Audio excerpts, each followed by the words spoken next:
Welcome to It's Worth Mentioning, a show about local history and pop culture. I am your host, Rett Nelson.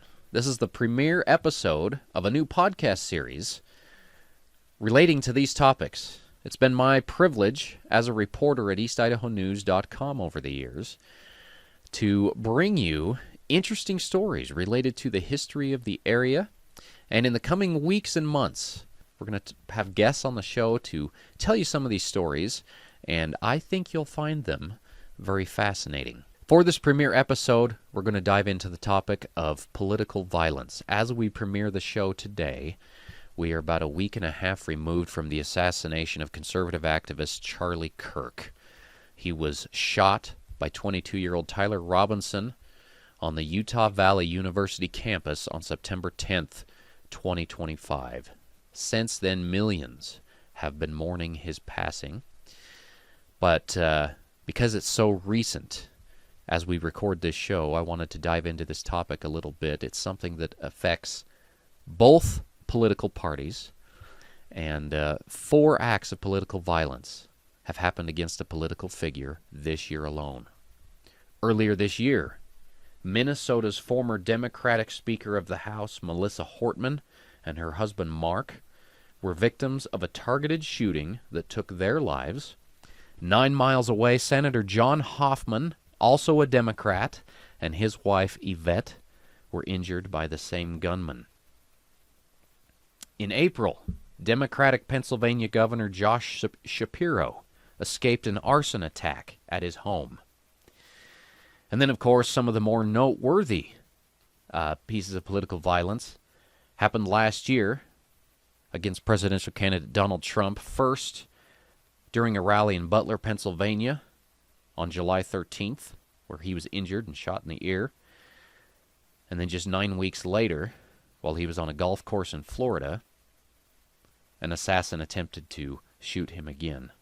If we go back even further to the 1960s, one of the most politically turbulent decades in modern history, assassins gunned down President John F. Kennedy, Malcolm X, Martin Luther King Jr., and Robert F. Kennedy. Presidents Gerald Ford and Ronald Reagan survived attempted political assassinations in the decades that followed. 3 other U.S. presidents were targets of assassination attempts that claimed their lives, beginning with Abraham Lincoln in 1865. In the early 1900s, one of Idaho's former elected officials was the target of political violence. Here's a look at what happened. 8 inches of freshly fallen snow covered the ground as Frank Steunenberg arrived home a little after 6 p.m. Unbeknownst to him, a bomb planted earlier that day leading to the side door of his house was about to explode. It was December 30th, 1905, and the 44-year-old Caldwell man had left office 4 years earlier. At age 36, he became the state's youngest man to serve as governor when he was first elected in 1896. It was the most significant landslide victory in Idaho history, according to voting records, and he was the first Democrat to hold the office.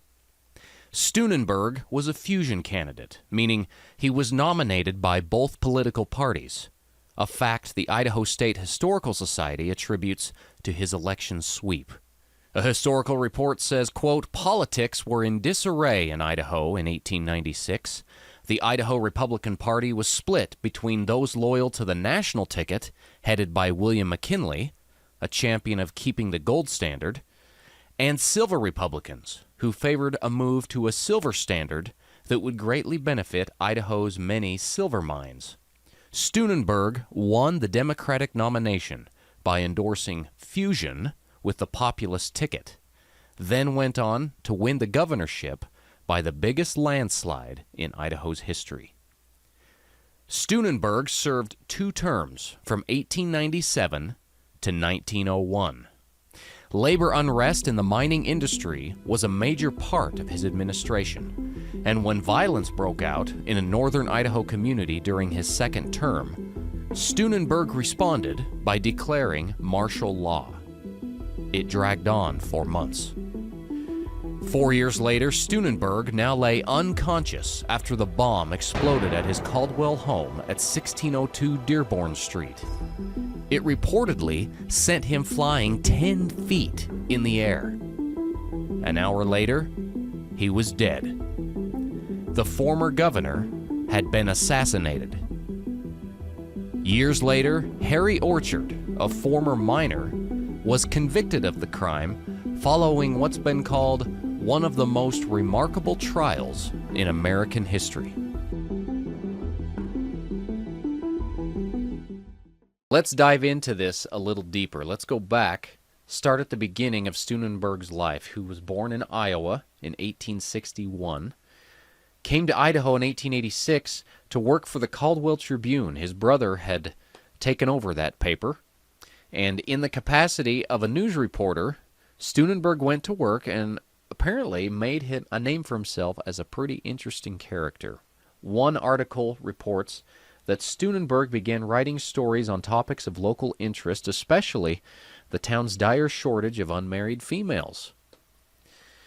3 years in this role, he had become somewhat recognizable, became a civic leader, one of the youngest members of Idaho's Constitutional Convention at the age of 28.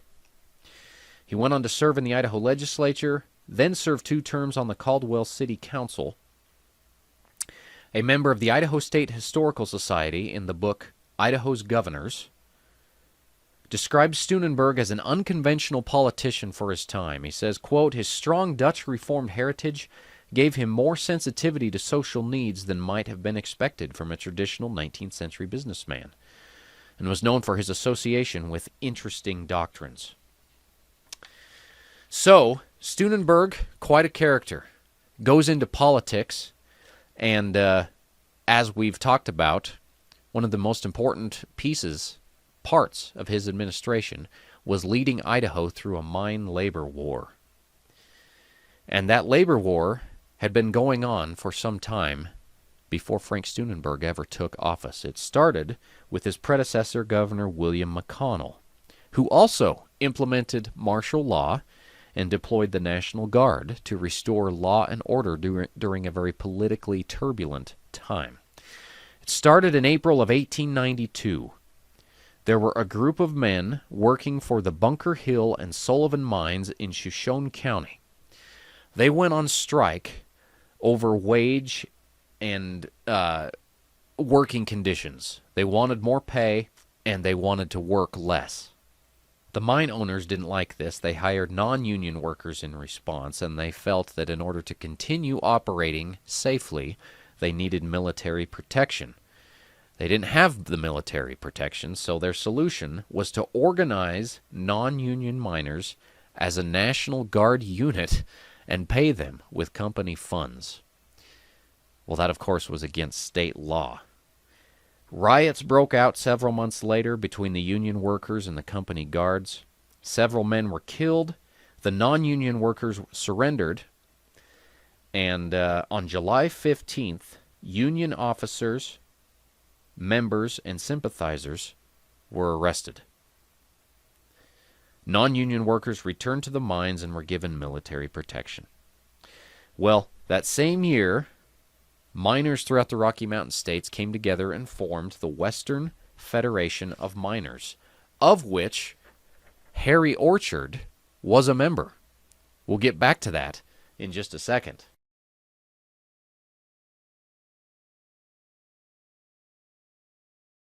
Steunenberg came into office and wanted to establish himself as a neutral party. Now, Steunenberg had been a Union man in a past life, and he took a hardline stance against the violence and hostilities between these groups. Well, demands continued to increase. The influence and strength of the Western Federation of Miners continued to increase, and eventually they refused to deal with or retain any of the miners, which violated another Idaho statute. Everything came to a head on April 29th, 1899, when about 1,000 unionized miners detonated more than 50 boxes of dynamite at the mine and destroyed the company's mill. All of Idaho's National Guard had been sent to the Philippines to fight in the Spanish-American War, so federal troops were sent in. Steunenberg again placed the area under martial law. Steunenberg is quoted to have said during this time, quote, "We have taken the monster by the throat. We're going to choke the life out of it. No halfway measures will be adopted. It is a plain case of the state or the Union winning, and we do not propose that the state shall be defeated." Martial law remained in effect for the rest of Steunenberg's term. The state controlled the mine, and no one was allowed to work there without a permit. Though hundreds of miners were arrested, many of whom escaped, ultimately one Union official was convicted, which brings us to Harry Orchard. He was part of the group that detonated more than 50 boxes of dynamite at the mine. Harry Orchard was not his real name. He was born under the name Albert Horsley. In the book, Speaking Ill of the Dead, Jerks in Idaho History, Randy Staples dives more into Harry Orchard's background. Albert Horsley, as he was known growing up, was born in Ontario, in Canada. And in his early years, he wanted to become wealthy. And he eventually moved west, got employment with these miners. He finds jobs in several states before eventually finding himself back in northern Idaho, which leads to this attempt to assassinate Frank Steunenberg. Now, the motivation for this seems to be a little bit unclear. Frank Steunenberg had not been in office for 4 years.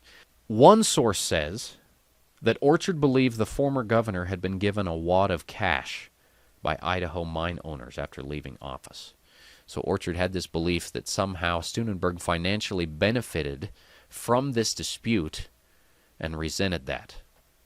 Orchard states in his autobiography that Moyer, Haywood, George Pettibone, and I, now Moyer, Haywood, and George Pettibone were some of the big wigs with the Western Federation of Miners. These 4 men had a conference sometime in August 1905 in Denver, Colorado, in Moyer's office. It was decided by us that I come down to Idaho and try to assassinate ex-Governor Steunenberg. I told them I would have to have some money to start with. Haywood gave me $300. I started in a couple of days and came to Nampa. I bought a return ticket from Denver to Portland and returned via Seattle and came to Nampa and stayed there 2 or 3 days, stopped at the Commercial Hotel. There was no one with me at that time. I went to Caldwell from there and stopped at the Pacific Hotel and learned where ex-Governor Steunenberg lived. So Orchard makes his way to Caldwell and tries to play off this idea that he's there as a real estate man trying to buy some land. In the process of doing that, he is undercover trying to find out everything he can about Steunenberg and secretly follows him around for several days.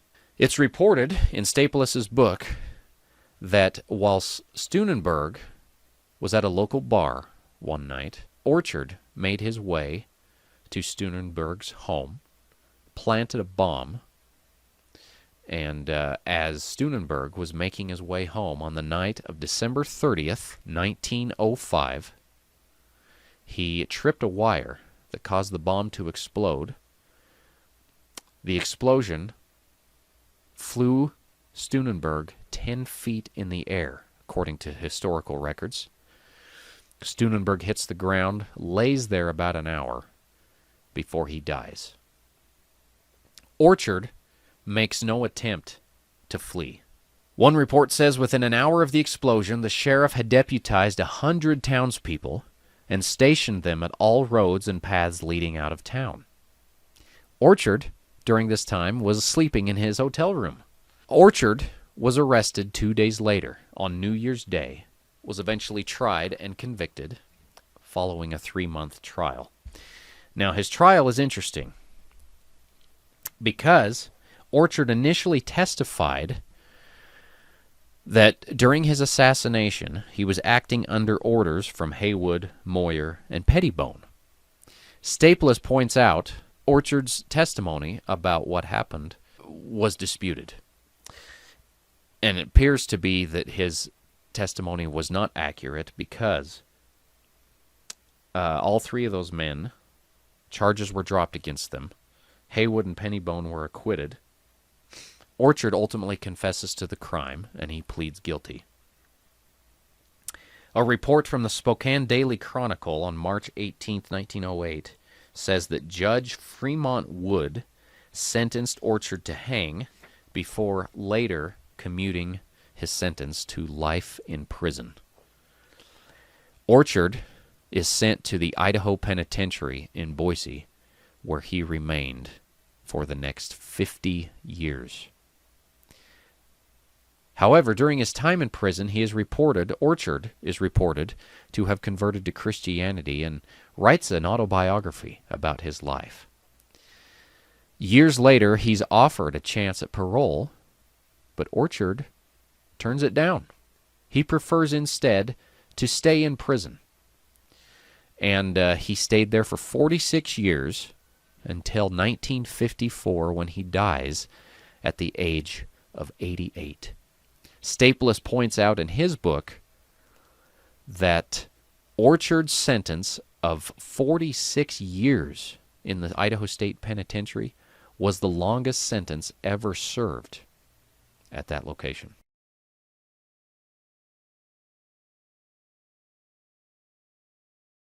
It's also worth mentioning that this was not the first act of political violence in the state of Idaho.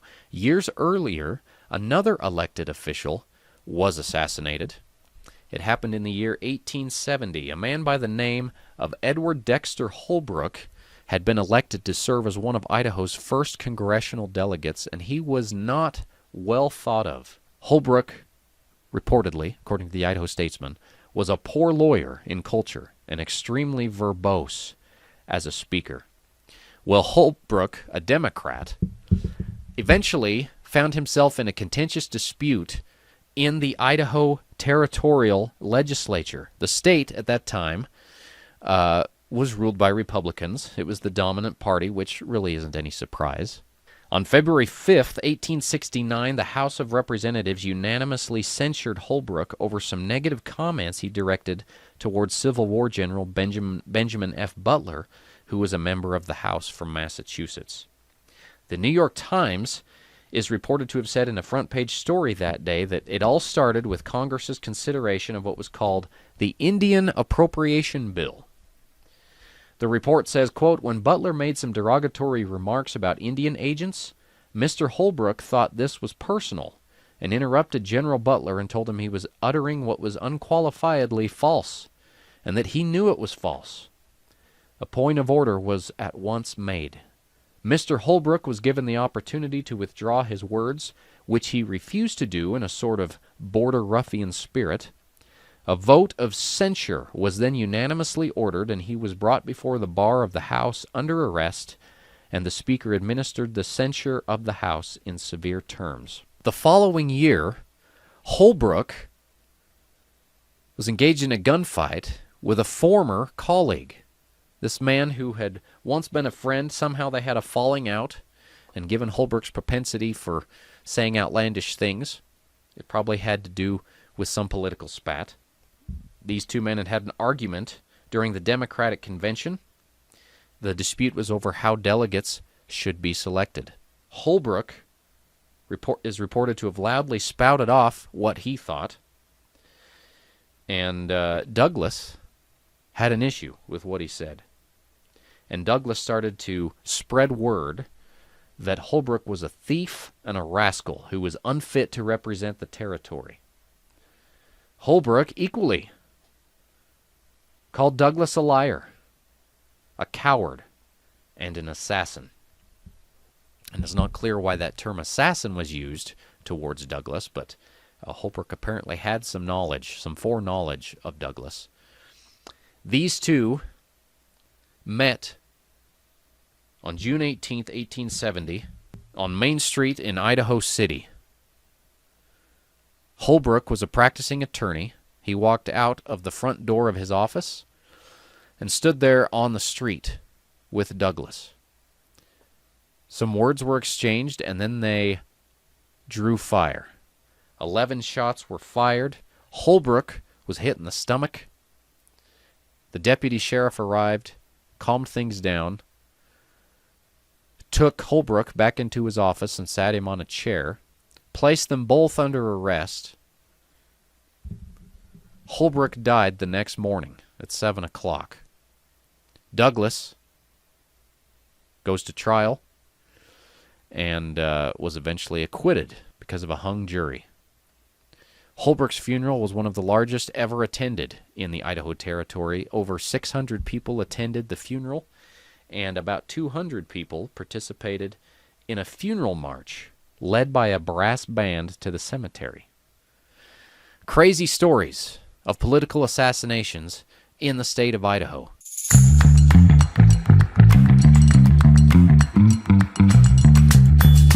That wraps it up for this week's episode of It's Worth Mentioning. Be sure and join us next week. You can follow us again on the East Idaho News YouTube channel. You can also find us in audio format wherever you get your podcasts. For It's Worth Mentioning, I'm your host, Rett Nelson. We'll see you next time.